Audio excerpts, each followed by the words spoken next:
जय हिंद दोस्तों, स्वागत है आप सभी को आज की इस वीडियो में।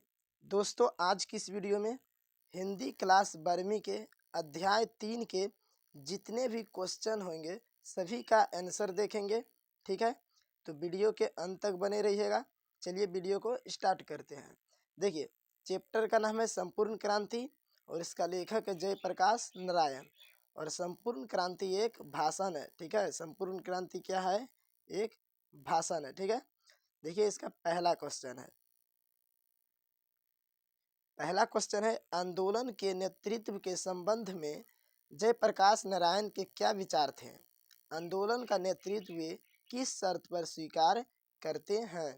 तो इसका उत्तर हो जाएगा। देखिए, आंदोलन के नेतृत्व के संबंध में जयप्रकाश नारायण कहते हैं कि मैं सबकी सलाह लूँगा, सबकी बात सुनूंगा, छात्रों की बात जितना भी ज़्यादा होगा, जितना भी समय मेरे पास होगा, उनसे बहस करूंगा, समझूंगा और अधिक से अधिक बात करूंगा।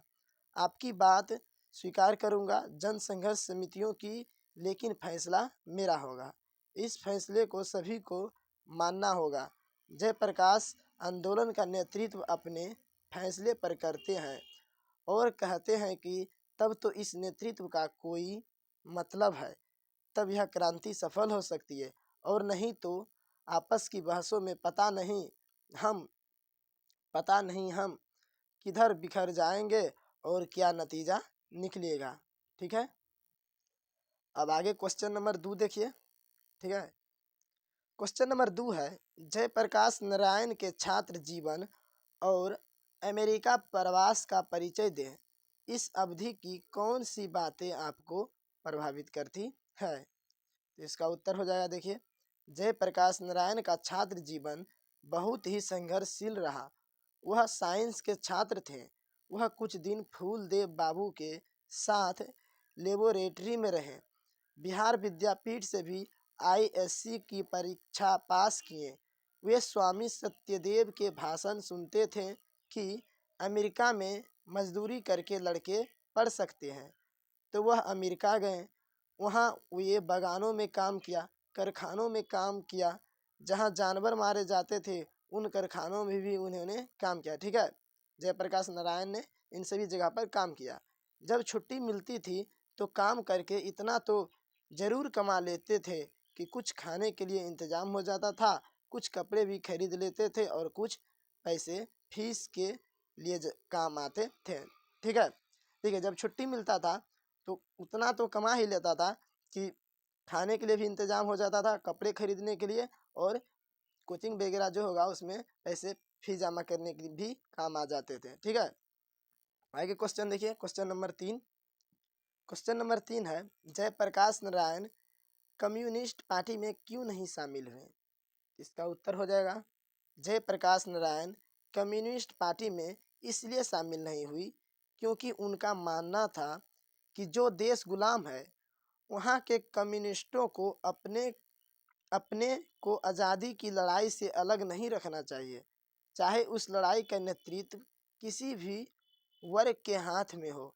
यह विचार उन्होंने लेनिन से ग्रहण किया था। ठीक है, आगे देखिए। नेक्स्ट क्वेश्चन है क्वेश्चन नंबर 4। देखिए, बड़ा पाठ के आधार पर प्रसंग स्पष्ट करें। ठीक है, 4 का को है अगर कोई डेमोक्रेसी का दुश्मन है तो वे लोग दुश्मन है जो जनता के शांतिमय कार्यक्रमों में बाधा डालते हैं, उनकी गिरफ्तारियां करते हैं, उन पर लाठी चलाते हैं, गोलियां चलाते हैं। ठीक है, तो देखिए उत्तर में लिखेंगे, ये लाइन देखिए संपूर्ण क्रांति से लिया गया। ठीक है, संपूर्ण क्रांति भाषण से। तो लिखेंगे प्रस्तुत पंक्ति जयप्रकाश नारायण द्वारा रचित पाठ संपूर्ण क्रांति से लिया गया है। ठीक है, एक बार जयप्रकाश नारायण जी से पुलिस के एक उच्च अधिकारी मिलने आए और कहने लगी कि मैं दीक्षित जी के मुंह से सुना है कि अगर जयप्रकाश नारायण जी ना होता तो सॉरी यहाँ पर होता होगा। ठीक है, ना होता तो बिहार जल गया होता। यह सुनते ही नारायण जी प्रश्न करते हैं कि यदि ऐसा है तो फिर मेरे नेतृत्व में होने वाले प्रदर्शन और सभा में लोग को आने से क्यों रोकते हो?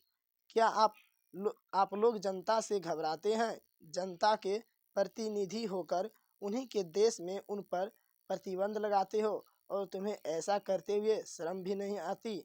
अगर देश में कोई प्रजातंत्र का दुश्मन है तो वे लोग हैं जो जनता के शांतिपूर्ण कार्यक्रमों में बाधा डालते हैं, उन पर लाठियां तथा गोलियां चलवाते हैं और उनकी गिरफ्तारियां करवाते हैं।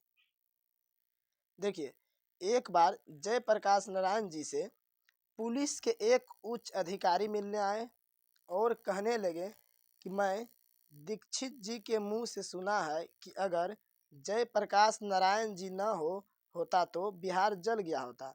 यह बात सुनते ही, ठीक है, जयप्रकाश नारायण जी प्रश्न करते हैं, यदि ऐसा होता तो फिर मेरे नेतृत्व में होने वाले प्रदर्शन और सभा में लोग को आने से क्यों रोकते हैं? क्या आप लोग जनता से घबराते हैं? जनता के प्रतिनिधि होकर उन्हीं के देश में उन पर प्रतिबंध लगाते हो और तुम्हें ऐसा करते हुए शर्म भी नहीं आती।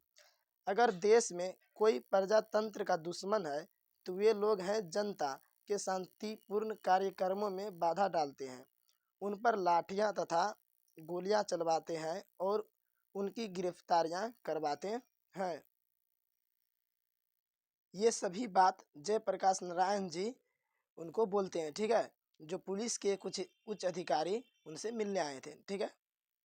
नेक्स्ट क्वेश्चन देखिए, खो नंबर 4 का खो नंबर है, व्यक्ति से नहीं हमें तो नीतियों से झगड़ा है, सिद्धांतों से झगड़ा है, कार्यों से झगड़ा है, ठीक है। तो देखिए उसका उत्तर हो जाएगा, नारायण जी के कुछ पुराने मित्र चाहते थे कि उनके और इंदिरा जी के बीच मेल मिलाप हो जाए। तब उन्होंने बड़ी ही स्पष्ट शब्दों में कहा था कि मेरा किसी से व्यक्तिगत झगड़ा तो गलत नीतियों, व्यर्थ के सिद्धांत और फालतू के कार्यों से है, ठीक है।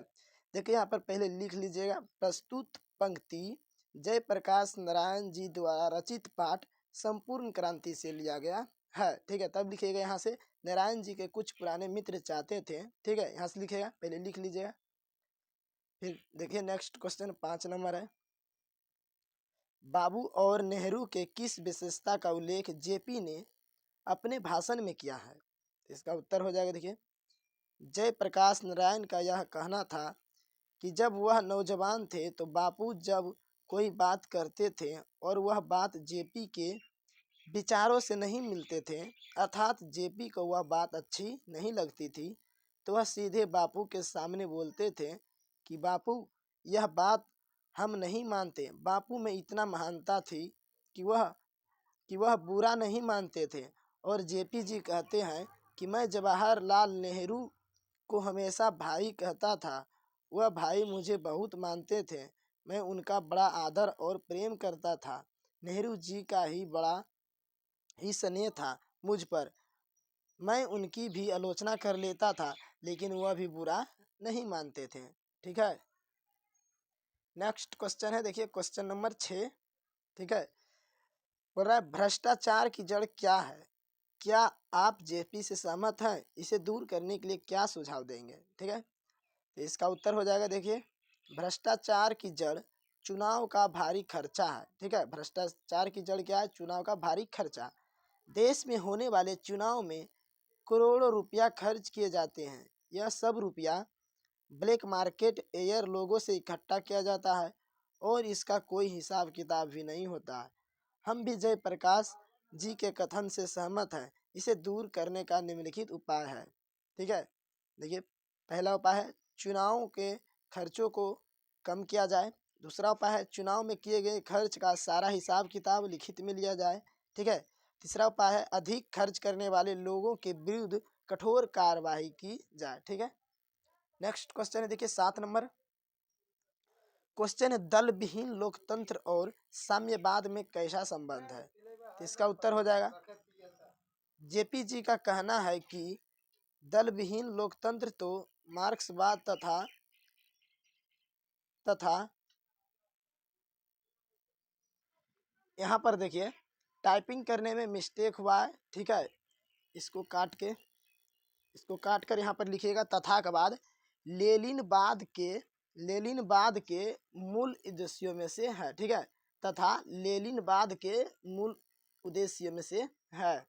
फिर आगे देखिए, मार्क्सवाद के अनुसार समाज जैसे जैसे साम्यवाद की ओर बढ़ता जाता है वैसे वैसे वर्गों का भेद समाप्त होता जाता है। जब समाज में वर्ग ही नहीं रहेंगे तो दलों की आवश्यकता भी नहीं रहेगी, क्योंकि राजनीतिक दल तो वर्गों के हितों का प्रतिनिधित्व करते हैं। फिर आगे देखिए, इसी प्रकार दल विहीन लोकतंत्र में भी लक्ष्य यह है कि समाज में कोई दल या समूह नहीं बल्कि समस्त जनता समान रूप से शासन में भाग ले।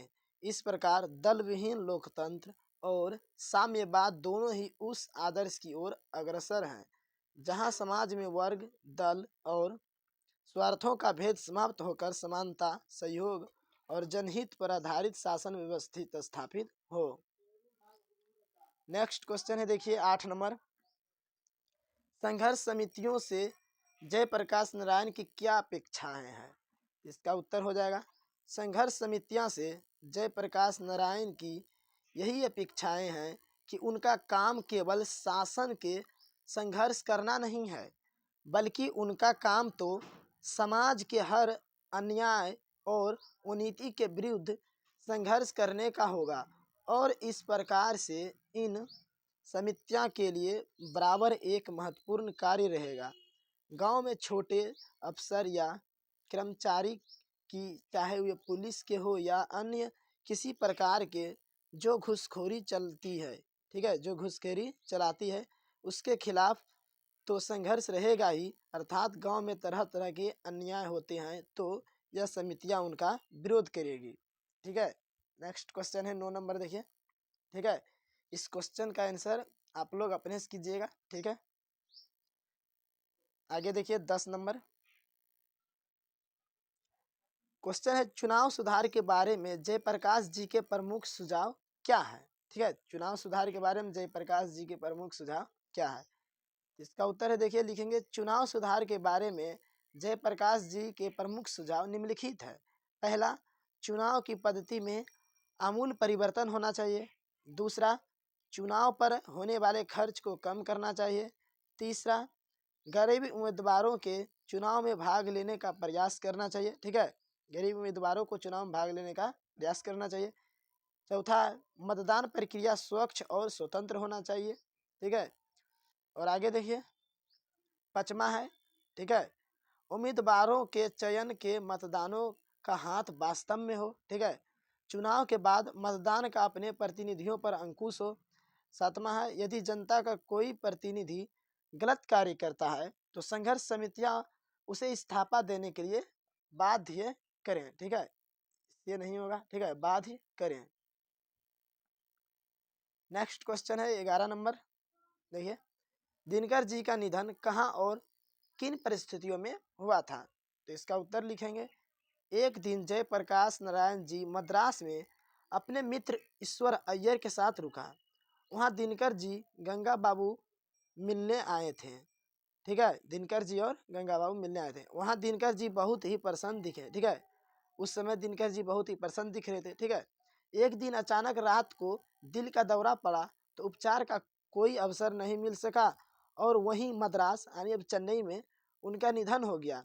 इस प्रकार राष्ट्रकवि रामधारी सिंह दिनकर का देहांत 24 अप्रैल 1974 को मद्रास में दिल का दौरा के कारण हुआ। ठीक है, तो दोस्तों आज की इस वीडियो में अध्याय 3 के जितने भी क्वेश्चन थे सभी का आंसर देख लिए। ठीक है, तो मिलते हैं नेक्स्ट वीडियो में अध्याय 4 का क्वेश्चन आंसर लेकर। ठीक है, तब तक जो चैनल पर नए हैं चैनल को सब्सक्राइब कर लीजिए। ठीक है, और वीडियो को लाइक कर दीजिए। धन्यवाद।